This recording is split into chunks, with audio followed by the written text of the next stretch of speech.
Hello అందరికీ ఈరోజు నాటు పుట్టగొడుగులు కర్రీ ఎలా రెడీ చేసుకోవాలో చూసేద్దాం.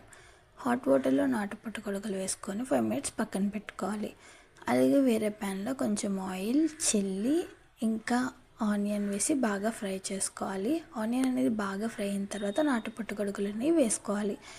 అవి కూడా బాగా మగ్గిపోయిన తర్వాత 1 కప్ టమాటా, కొంచెం సాల్ట్ వేసి బాగా ఫ్రై అవనివ్వాలి. తర్వాత ఆయిల్ అనేది సపరేట్ అయింది. టమాటా మగ్గిన తర్వాత 1 స్పూన్ చిల్లీ పౌడర్ వేసుకొని బాగా కలుపుకోవాలి.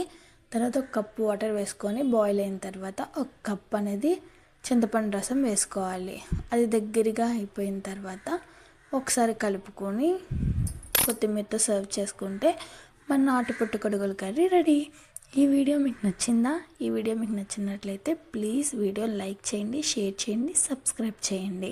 మన ఛానల్కి కొంచెం సపోర్ట్ చేయండి ఫ్రెండ్స్. ఆల్రెడీ సపోర్ట్ చేసే వాళ్ళకి చాలా థ్యాంక్స్.